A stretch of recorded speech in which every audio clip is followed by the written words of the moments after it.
Esse texto, ele traz na sua estrutura, tá, todas as funções ou papéis familiares a ser desenvolvida em um lar. Ele fala sobre o papel da esposa, o papel do esposo, dos filhos e dos pais. Tá? Então, ele praticamente resume aquilo que é necessário para que um lar seja de fato um lar funcional, um lar onde todas as coisas aconteçam realmente conforme Deus designou para que elas acontecessem. Vamos ao texto de Colossenses, capítulo 3, versos 18 a 21.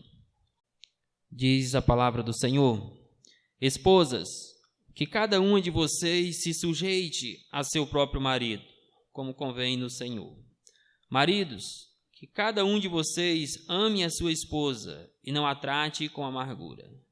Filhos, em tudo obedeçam aos seus pais, pois fazer isto é agradável diante do Senhor. Pais, não irritem os seus filhos, para que eles não fiquem desanimados.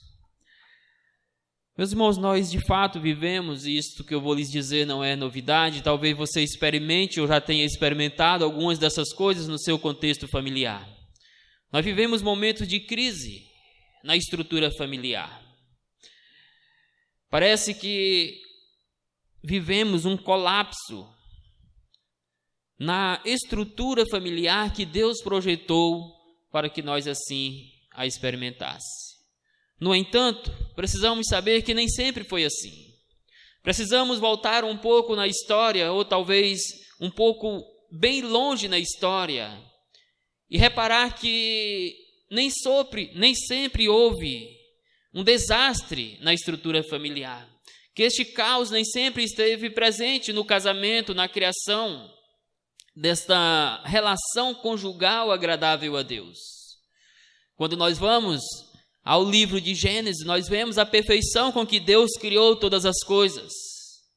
E nós vemos de forma magistral como que Deus criou o ser humano, como a coroa da sua criação, e delegou ao ser humano o cuidado sobre todas as coisas.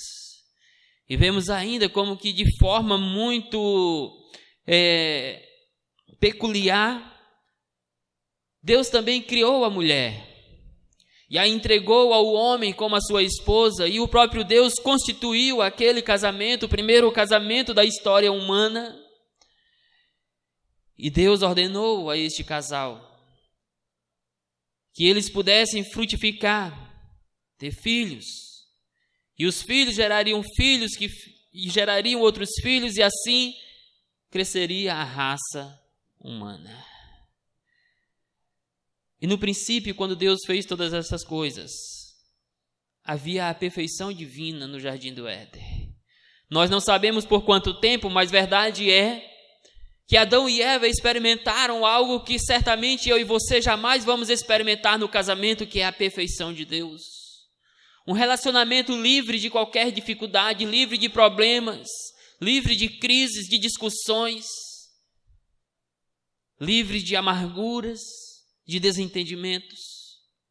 Sim, Deus os criou, Deus os casou, e não sabemos por quanto tempo eles viveram na perfeição do casamento, até que o pecado entrasse no mundo, de forma desastrosa, pudessem assim afetar cruelmente aquele casamento, a estrutura familiar que deveria constituir-se a partir daquele casamento. E vem Gênesis 4, onde Adão e Eva estão cumprindo a ordem de procriar, de ter filhos. Mas o pecado já estava impregnado nos seus corações, seus filhos já nascem infectados por este mal chamado pecado, a estrutura familiar já fugiu do padrão estabelecido por Deus, os papéis já não podem mais serem alcançados na perfeição que outrora seria possível. E nós temos um colapso na primeira família. Nós temos um irmão matando o outro. E de lá para cá isto tem acontecido, meus queridos. Famílias desestruturadas. famílias que estão vivendo uma tragédia cósmica. É o que nós temos hoje. Mas nem sempre foi assim. Meus queridos, é fato que o pecado prejudicou e muito a estrutura familiar, danificou este projeto de Deus. No entanto, ao seu tempo, Deus fez promessas. Deus cumpriu estas promessas enviando Jesus Cristo a este mundo para que pudesse ser reestruturado os papéis familiares conforme estabelecidos por Deus lá no Jardim do Éden. Para que o casamento pudesse voltar a ser aquilo que Deus planejou. Para que a criação de filhos pudessem ser conforme Deus planejou.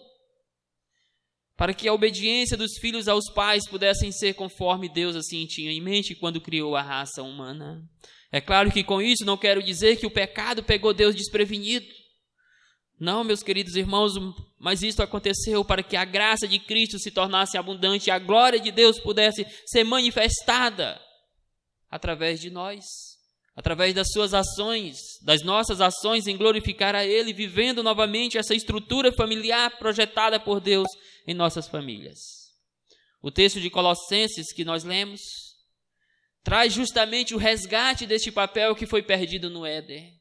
Traz princípios que o pecado não permitiu que nós experimentássemos, mas que hoje é possível. Não na perfeição que havia no Jardim do Éden, mas de tal forma que o nome de Deus seja glorificado e haja harmonia dentro da vida familiar. E nós temos aqui em Colossenses 3, 18 e 20, um texto prescritivo e não descritivo apenas. Ou seja, é um texto que você não deve apenas apreciá-lo, é um texto ao qual você deve sujeitar-se de todo o coração. É um texto que prescreve imperativos que precisam ser levados a sério por você e praticados dentro do seu ambiente familiar.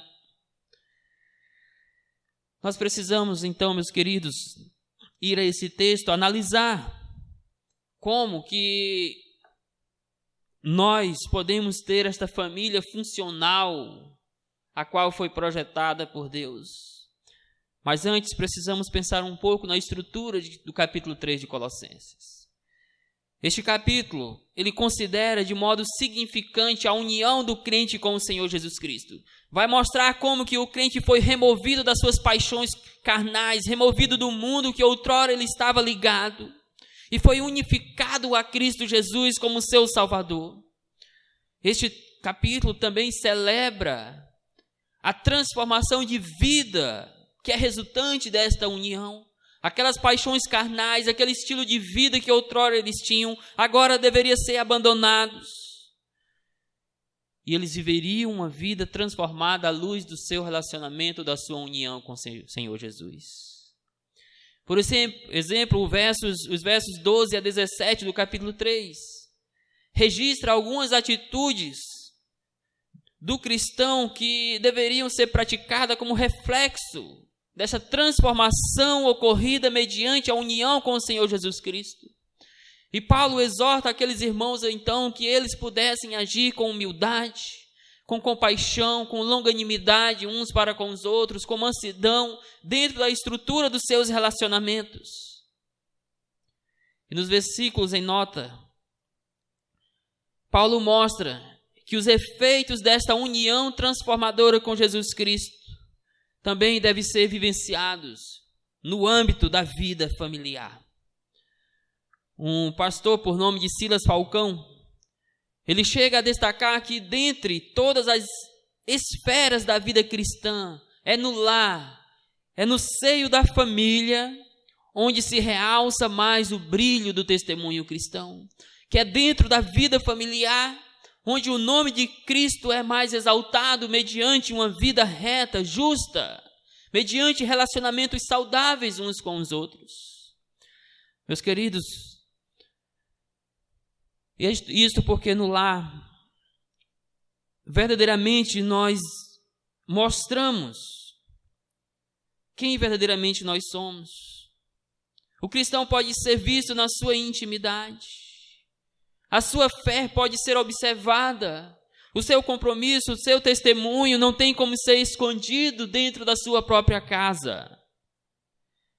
E é neste caminho que certo escritor diz que a fé em Jesus Cristo não muda apenas a vida, mas também o nosso lar.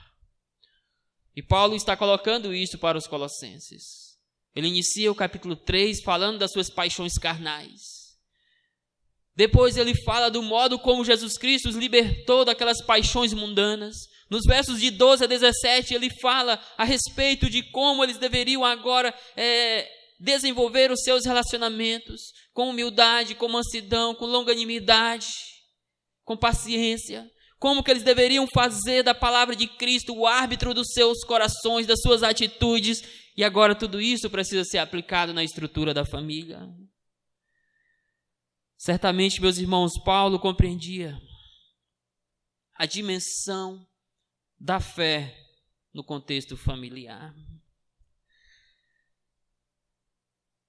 Ao que tudo indica, havia alguns falsos ensinos naquela região de Colossos, que estava desprestigiando a vida no contexto da família, que menosprezavam os princípios da palavra de Deus e, consequentemente, estava levando famílias, estava afetando as famílias da igreja, estava certamente obstruindo relacionamentos conjugais, dificuldade de pais com filhos, de filhos com pais. E Paulo traz este texto prescritivo com imperativos da palavra de Deus que precisam ser vivenciados na nossa casa, irmãos. De fato, precisamos entender que o lar cristão necessita ser conduzido pela palavra de Deus. E isto a todo preço, a todo custo. Mas, irmãos, precisamos admitir que alcançar esse objetivo diante de uma sociedade facetada como a nossa não é fácil. Vivenciar os princípios de Deus, os imperativos da palavra de Deus no contexto familiar hoje não é fácil e também nunca foi. Porque o pecado está vivo em nossos corações. Porque esta cultura sem Deus não apenas seduz-nos, mas ela é uma ameaça para nós. E tendo em vista que este desafio que os colossenses tiveram é um desafio nosso também, eu acredito, meus queridos irmãos, que esse texto irá nos ensinar que a funcionalidade da família cristã depende de que cada membro cumpra o seu papel conforme estabelecido por Deus. Esta é a ideia que nós queremos desenvolver hoje. A funcionalidade da família cristã depende de que cada membro cumpra seu papel conforme estabelecido por Deus, que a esposa cumpra o seu papel, que o marido cumpra o seu, que os filhos assim também o façam e que os pais, da mesma forma, possam fazer. Quando isto acontece, não teremos uma família perfeita, nossos lares não estarão isentos de perseguições, nossos relacionamentos não estarão isentos de ameaças. Contudo, teremos sim uma família funcional, uma família vivendo conforme Deus espera que vivamos. Eu queria olhar para esse texto e observar com você 4 papéis que Deus estabeleceu para a estrutura familiar e que precisam ser cumpridos por nós. O primeiro papel é a submissão voluntária da esposa. Isso é muito claro no verso 18. Mulheres, sujeitem-se a seus maridos como convém a quem está no Senhor. Em outras versões apenas como convém no Senhor. Meus irmãos, essa ideia de mulher submissa traz a conotação de um estilo de vida consciente e necessário para o bem-estar do casamento, mas não apenas do casamento, para toda a estrutura familiar. Porque a maneira de vida da esposa irá estar diretamente relacionado com a criação dos seus filhos e como eles vão construir famílias no futuro. É verdade que nós vivemos uma crise no que diz respeito à submissão. E essa crise não é de hoje. Esta crise vem desde que o pecado entrou no mundo. Nós bem sabemos que logo após o pecado ter entrado no mundo, ter afetado o relacionamento conjugal de Adão e Eva, há o texto da palavra de Deus que diz que o desejo da sua mulher será para com seu marido, mas cabe a ele dominá-lo. Esse texto diz respeito à submissão. O texto está dizendo que a partir daquele momento, o conceito de submissão seria ferido. A esposa teria dificuldade de viver essa submissão voluntária ao seu esposo, mas que caberia a ele, como homem da casa, como líder da família, como esposo, administrar isso de tal forma bíblica que pudesse resgatar o princípio da submissão da esposa a ele como seu marido. Mas a esposa precisa entender isso. O quanto é importante que ela, como mulher de Deus, possa ser uma mulher submissa ao seu esposo. Ela tem que fazer isso de forma consciente, entendendo a necessidade, a importância disto, para que o seu casamento seja saudável. Neste prisma, a mulher deve ser submissa ao seu esposo para fazer cumprir-se os propósitos de Deus na sua vida conjugal. Meus irmãos, nós, quando falamos de submissão, quando nós olhamos para as Escrituras, nós vemos um padrão estabelecido. Nós vemos um elo de submissão nos relacionamentos. Por exemplo, Jesus está submisso ao Pai, mesmo sendo Deus. Mas dentro deste princípio relacional, ele é submisso ao Pai. Nós vemos que a igreja está submissa ao Senhor Jesus Cristo. Neste conceito, a esposa está ou deve estar submissa ao seu esposo, e o seu esposo está submisso ao Senhor Jesus Cristo. Esta é uma estrutura designada nas Escrituras para que haja harmonia na vida familiar. Mulheres, sujeitem-se ou sejam submissas aos seus maridos, como convém a quem está no Senhor. Mas precisamos ter algo importante em mente aqui, que esta submissão não implica inferioridade. A esposa não deve sentir um complexo de inferioridade devido à submissão que as Escrituras cobram dela. Meus queridos, há o princípio de valor e de igualdade como raça humana, portadores da imagem e semelhança de Deus, mas há uma diferença de papéis. A esposa não é inferior ao homem no conceito de gênero humano. Mas há papéis diferentes que Deus estabeleceu para cada um de nós. E a você, esposa, foi o papel de que no casamento você precisa respeitar a autoridade do seu marido. Você precisa respeitar a liderança dele como homem da casa. Agora, algo também importante para que nós possamos ainda mencionar é que esta submissão ela é limitada pelas Escrituras. É uma submissão dentro de um padrão bíblico. A esposa não está sujeita a fazer coisas que fogem de princípios bíblicos para agradar o seu marido. E algo ainda que digo, irmãos, e vamos mais à frente falar disso. Essa submissão acontece no contexto do amor recíproco. Em outras palavras, a submissão da esposa em muito está relacionado com o amor que o marido tem para com ela, a forma em que ele a trata, como ele a valoriza. Tudo isso está presente na submissão voluntária da esposa ao seu esposo. Se o marido a trata com amargura, conforme o texto vai dizer que ele não deve fazer, certamente essa esposa vai ter dificuldade de se sujeitar a ele como líder, como esposo. E se porventura em alguma coisa fizer, ou em algum momento fizer, mas não vai ser de todo o coração, não vai ser com alegria, não vai ser uma submissão voluntária, prazerosa. Por isso você, esposo, conforme vamos abordar, tem a responsabilidade de amar a sua esposa de tal maneira que torne a submissão dela algo alegre ao coração dela. algo confiante para com você. E então nós olhamos o texto e inicialmente percebemos o imperativo da submissão. O texto não está trazendo um conselho, não está fazendo uma exortação apenas, não está apenas trazendo sugestões para a vida conjugal, está trazendo ordens explícitas que precisam ser cumpridas. Então a submissão não é uma escolha da esposa, é um imperativo a qual ela precisa obedecer.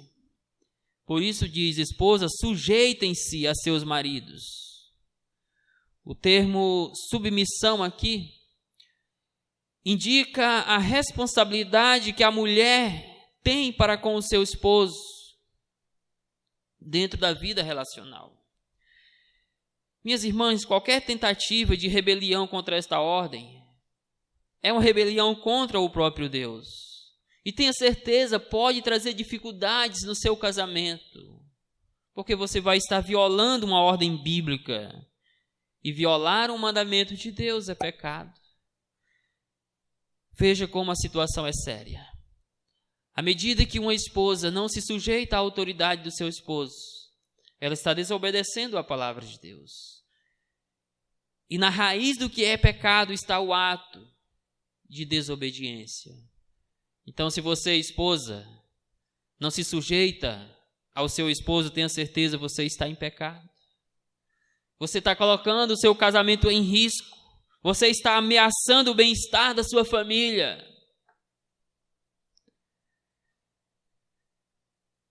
O texto mostra também, além de trazer esse imperativo, mas o texto mostra também a motivação, a razão pela qual a esposa deve ter essa submissão voluntária para com seu esposo. Porque isso convém a quem está no Senhor. Ou, em outras palavras, porque isto é apropriado para uma mulher temente a Deus, para uma mulher que compreende os propósitos de Deus para o seu casamento, que tem no seu casamento, na sua união conjugal, essa perspectiva dos princípios e valores de Deus aplicados ao lar. O verbo convém aqui aponta para o comportamento adequado da mulher em relação ao seu esposo. E significa dizer que ela deve então fazer isso porque é apropriado e porque é agradável a Deus. Eis a principal razão pela qual você, mulher, deve ser sujeita à autoridade do seu marido. Porque é o apropriado diante de Deus. Porque isto é agradável a Deus.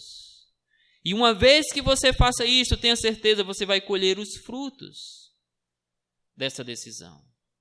Você vai ter um casamento mais saudável. Seu relacionamento conjugal vai estar mais estruturado, mais fundamentado. Você vai ser, sim, uma esposa mais feliz. E tenha certeza, vai fazer o seu esposo feliz também.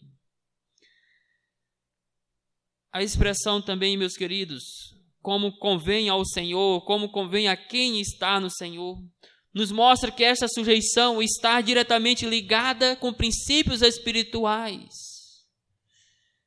Que somente a partir desse princípio da fé é que a esposa vai viver de forma voluntária, prazerosa esta submissão. Então, minha querida irmã em Cristo Jesus, o seu bem-estar espiritual também está entrelaçado a este princípio de você sujeitar-se ao seu marido.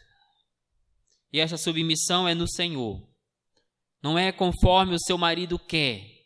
Não é conforme o seu marido ordena. É conforme o Senhor institui.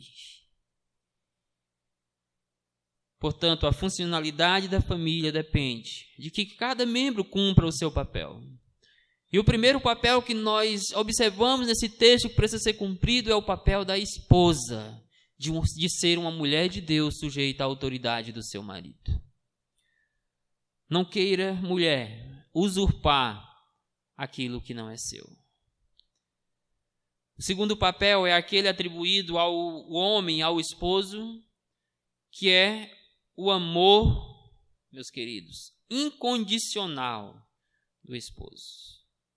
Ou poderia ainda dizer que é o amor carinhoso do esposo pela sua esposa. Sim, porque há algum tipo de amor por aí que não é tão carinhoso assim, aquele amor áspero, aquele amor que não valoriza, que provoca amargura, ressentimento no coração da esposa. Não é esse tipo de amor que o marido tem que ter.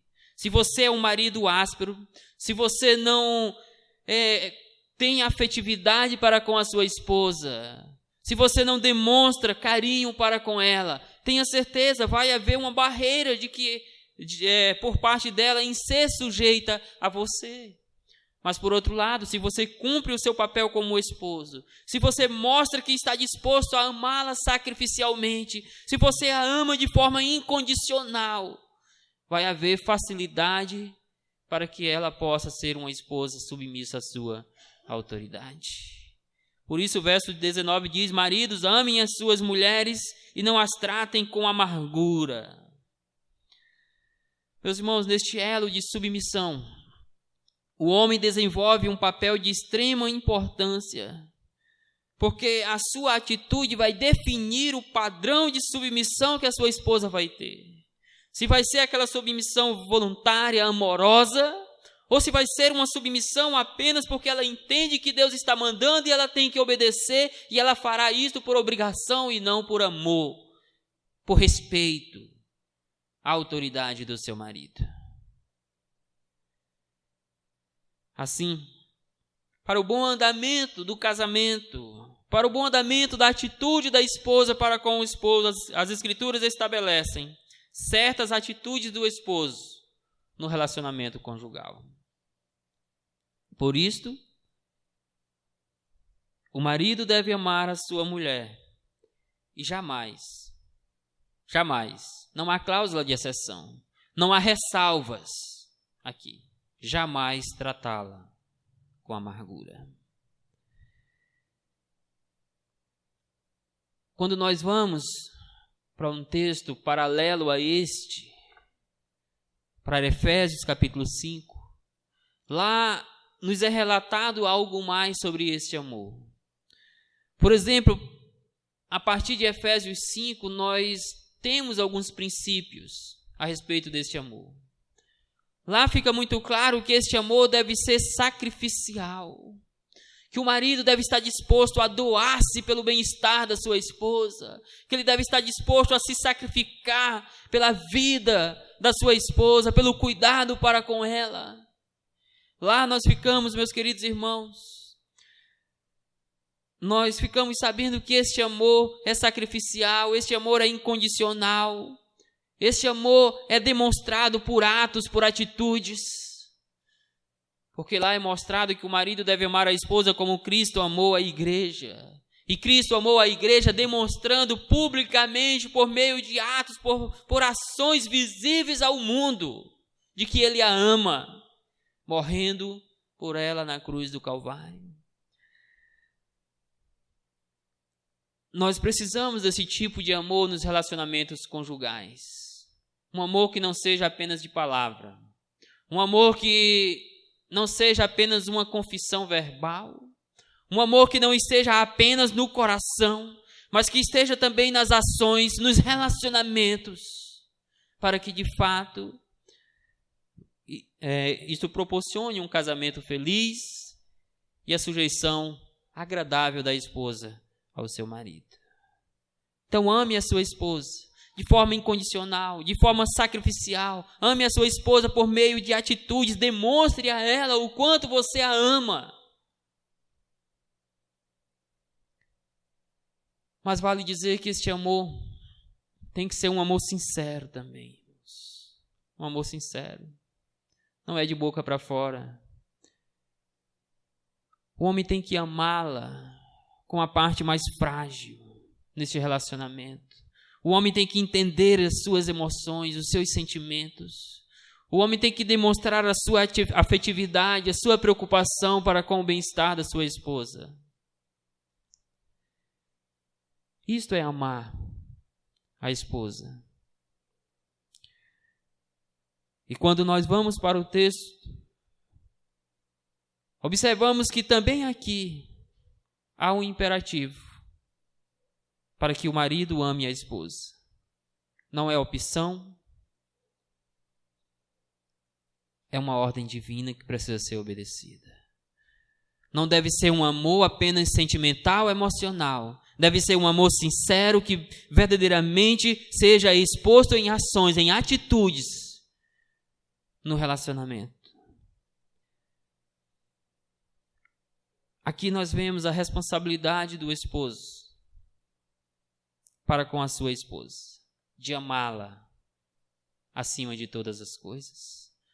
É claro, primeiramente amando a Deus, e agora amar a sua esposa como algo precioso que Deus lhe deu. Alguém que Deus lhe deu como uma mulher idônea para dividir uma caminhada juntos. É sua responsabilidade, homem, como líder da casa, amar a sua esposa como Cristo amou a sua igreja. O verbo amar aqui traz a ideia não apenas de um amor sentimental, emocional, de boca para fora, mas traz a ideia de um amor que valoriza o outro, que sente ou manifesta generosa preocupação com o outro, no caso aqui, com a esposa. Você tem valorizado a sua esposa? Você se preocupa com ela, você cuida dela, você zela dela, como Cristo faz com a igreja? Agora deixa eu dizer, você consegue descrever o seu amor pela sua esposa em atitudes e não apenas em palavras? Ame, porque Deus manda amá-la. E então o texto nos mostra como que deve ser este amor. Não a tratando com amargura. Ou seja, valorizando-a, entendendo-a. Paulo está aqui repudiando homens que não valorizam as suas esposas, que não se preocupam com os seus sentimentos, que provocam ira no coração de suas esposas, que a tratam de forma áspera, com amargura. Não é para acontecer isso no relacionamento conjugal. E isto, meus queridos irmãos, deve ser feito por causa do amor de Cristo por nós. O amor do marido, conforme Efésios, é assemelhado ao amor de Jesus pela sua igreja. Então é por causa do amor de Cristo, é por causa do amor a Cristo Jesus, que nós precisamos, como homens, como líderes do lar, amar a nossa esposa de tal maneira que isso desperte no coração dela um desejo voluntário, alegre, ardente, de serem submissas a nós. Acredite, esposo, se você tem uma esposa insubmissa, você é o maior responsável por isso. Não que ela esteja isenta disso, da sua responsabilidade, mas você é o principal responsável por isso. O terceiro papel que precisa estar presente nesta família cristã, para que ela seja uma família funcional, é a obediência prazerosa dos filhos aos pais. Não é qualquer tipo de obediência, é uma obediência prazerosa. Aquela que é feita não apenas por aparência, não apenas em circunstâncias em que os pais estão presentes, mas é algo que brota do fundo do coração como algo que é um prazer para nós como filhos obedecermos aos nossos pais.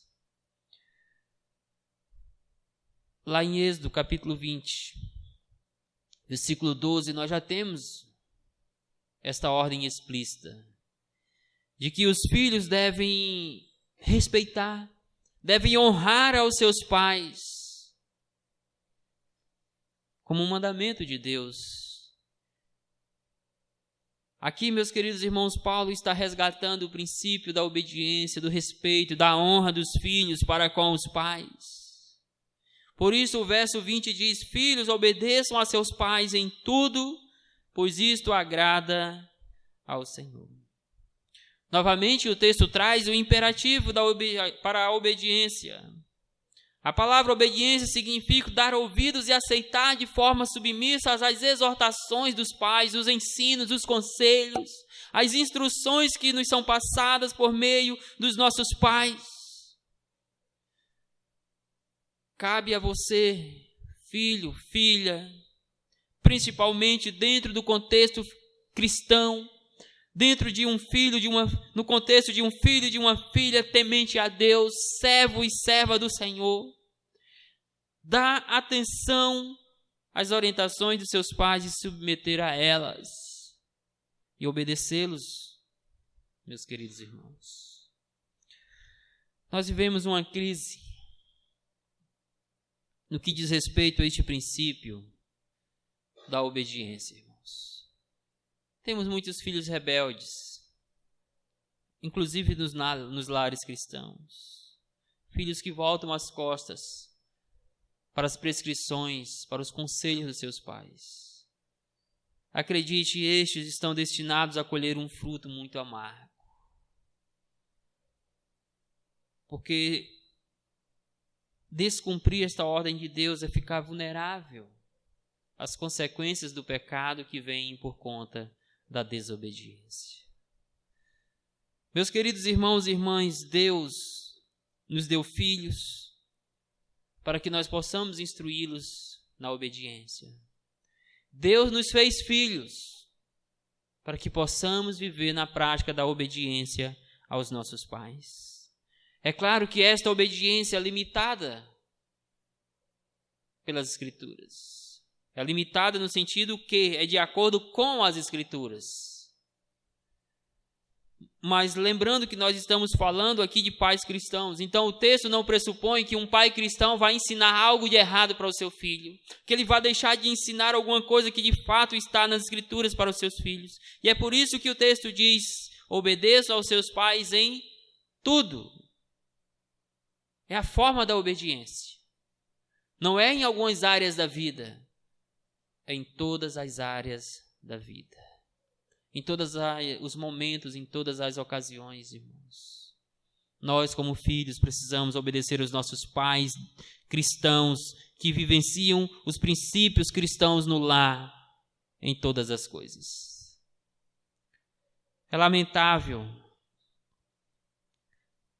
como a desobediência, a rebeldia está presente nos lares cristãos.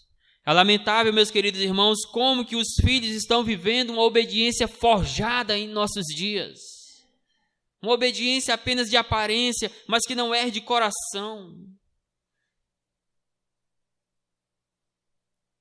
O filho precisa ter prazer em obedecer o seu pai, a sua mãe, quando eles são pessoas tementes a Deus.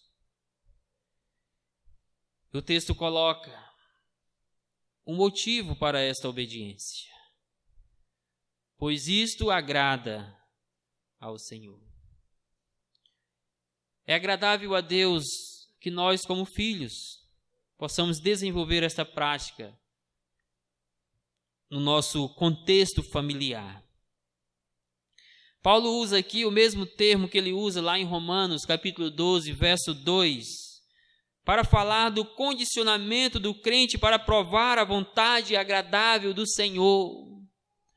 Então, meus irmãos, se nós, como filhos, queremos experimentar a vontade agradável de Deus para com as nossas vidas, precisamos, acima de tudo, obedecer às prescrições da sua palavra, e isso também diz respeito à nossa vida nos nossos relacionamentos paternos. Sendo obediente, prazerosamente, alegremente aos nossos pais. A maior motivação não é apenas a alegria dos nossos pais. A maior motivação é poder saber que isto é agradável a Deus, é isso que Deus espera de nós. Você, filho, tem obedecido ao seu pai? Você é um filho ou uma filha submissa, que respeita a autoridade do seu pai e da sua mãe? Você, como filho, como filha, entende que o seu pai, que a sua mãe, de fato, querem o melhor para a sua vida, que os conselhos deles são conselhos que, de fato, vão lhe ajudar no seu futuro, na sua caminhada com Deus, na sua vida profissional e em todas as demais áreas da vida.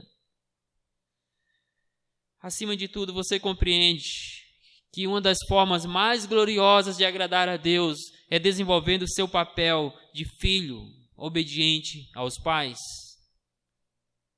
Isso nos leva ao quarto e último papel que precisa estar presente na nossa estrutura familiar, que é a disciplina amorosa dos pais aos filhos. Meus irmãos, este também não é um termo muito popular nos nossos dias.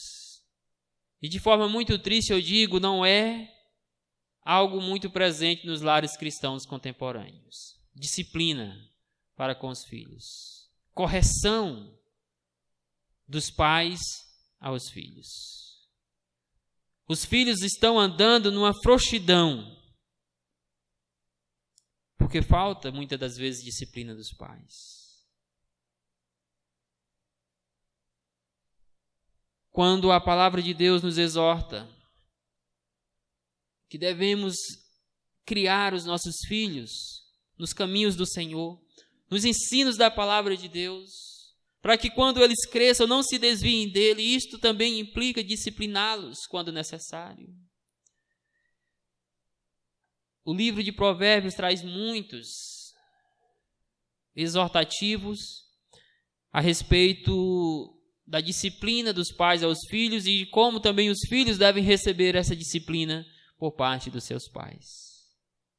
Nós temos lares que são hoje um verdadeiro desastre, porque falta disciplina dentro de casa. Meus irmãos, como é vergonhoso, talvez você já tenha presenciado isso, espero que nunca tenha passado por isso. Como é vergonhoso você andar em ambientes públicos e de repente você vê uma criança mimada, que não sabe o que é disciplina, aos berros se jogando no chão, porque ouviu um não do seu pai ou da sua mãe naquele momento. Tenha certeza, uma criança dessa não sabe o que é ser disciplinado em casa. Ela não sabe o que é receber não dos seus pais. Isso é vergonhoso para nós.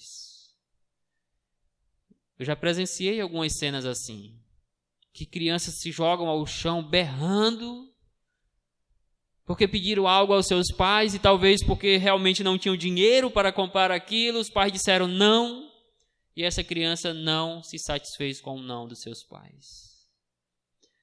E aí entra em cena algo comum nessas situações. Os pais vão barganhar com os filhos. Vão negociar com os filhos para que eles parem de chorar e de fazê-los passar vergonha. Então eles vão começar a fazer promessas e vão começar a colocar condições para algumas coisas. Se você não se calar, você não vai receber isso. Se você não se calar, você não vai mais jogar esse jogo. Se você não calar, eu não compro aquilo ou aquilo outro. Barganhando com os filhos. Parece que os filhos aqui estão no controle. Meus irmãos, precisa haver disciplina. Precisa haver correção. Agora observe que isso precisa ser feito de forma amorosa, tá? De forma amorosa. Por isso o verso seguinte diz: pais, não irritem os seus filhos, para que eles não se desanimem. Pais, não provoquem ira no coração dos filhos de vocês, mas isso não significa dizer deixá-los de discipliná-los, mas fazer isso conforme a prescrição da palavra de Deus, em muito amor para com os nossos filhos. Meus irmãos, por certo, o modelo da família projetado por Deus é perfeito, é infalível. Mas o pecado entrou no mundo. O pecado fez de nós pessoas desobedientes por natureza. E essa desobediência vai estar nos nossos lares. E no que diz respeito aos nossos filhos, ela precisa ser refreada por meio da disciplina. Precisamos ir à palavra de Deus, porque nela encontramos esperança para a salvação dos nossos relacionamentos, para a salvação dos nossos filhos.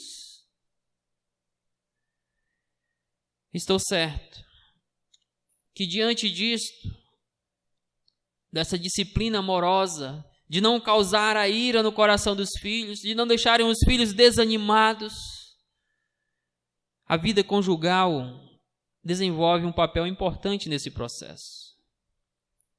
Em outras palavras, eu quero abrir uma aspa aqui para dizer para você, um parêntese para dizer para você.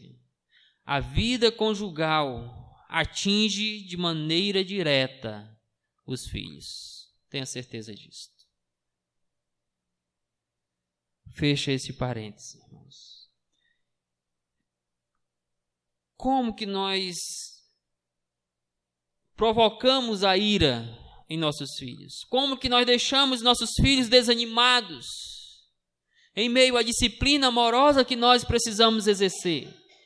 Eu queria destacar aqui algumas situações que acontecem nessa estrutura de pais e filhos, de filhos e pais, que pode provocar esse sentimento de ira, esse desânimo no coração dos nossos filhos. Estes pontos aqui são relacionados pelo pastor Hernandes Dias Lopes no tocante a este assunto. E ele diz o seguinte, que esta ira, que esse desânimo acontece quando não há coerência no viver dos pais. Os pais que não disciplinam a si mesmos não estão preparados para disciplinar os seus filhos. Os pais que não se corrigem a si mesmos, como que eles vão corrigir os seus filhos? Como que eles vão ser exemplo para os seus filhos? Então precisa haver coerência de vida dentro de casa, meus queridos irmãos. Diz ainda que acontece quando não há regras no lar. Se não há regras, então no dia em que você quiser corrigir o seu filho ou a sua filha, tenha certeza, você vai deixar ele irritado, porque você não estabeleceu regras dentro da sua própria casa. Seu filho está acostumado a violar regras e você não faz nada. No dia em que você resolver fazer, você vai ver uma reação brutal do seu filho, seja de qualquer idade que for, irmãos. Estou falando isso se aplica a qualquer idade. Se você cria filhos sem regras, sem disciplina, pode ser uma criancinha de 1 ano. No dia que você disser não para ela em alguma coisa, ela se rebela contra você. Isso acontece também quando não há diálogo dentro de casa. Diálogo com os filhos, irmãos. Quando não há conselhos, quando não há confiança nos relacionamentos, quando há também injustiça ou severidade excessiva. Muitos pais não disciplinam os filhos, eles querem castigá-los, eles querem puni-los de forma excessiva. E daí surgem então algumas leis que proíbem que os pais ajam com determinada forma de correção para com os seus filhos. Essas leis, na verdade, são respostas a pais que praticamente espancavam seus filhos. Não estou em nenhum momento dizendo que concordo com elas. Mas precisamos disciplinar, mas isso tem que ser feito de forma amorosa, meus queridos irmãos, e não como uma forma de se vingar dos filhos. Os nossos filhos também ficam desanimados quando os pais amam um em detrimento de outro, irmãos. Isso é muito comum em nossos dias. Pais demonstram mais amor para com um do que para com o outro. Isso vai desanimando o coração do outro.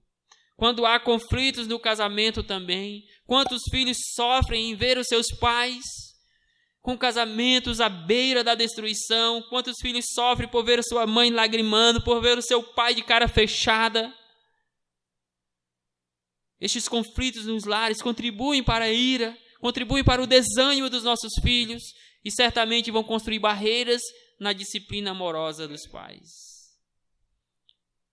E aqui tem também um imperativo.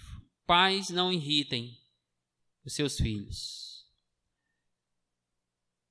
Não provoquem ira no coração deles, para que eles não venham a pecar por causa de vocês. Por isso, quando tiver de corrigir, faça em amor.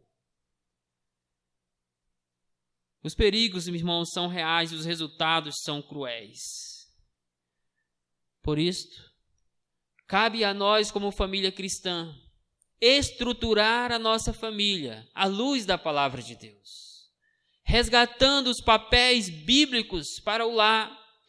E nós aqui, então, vimos nesta noite que a funcionalidade de uma família cristã depende de que cada membro da família desenvolva o seu papel conforme estabelecido por Deus.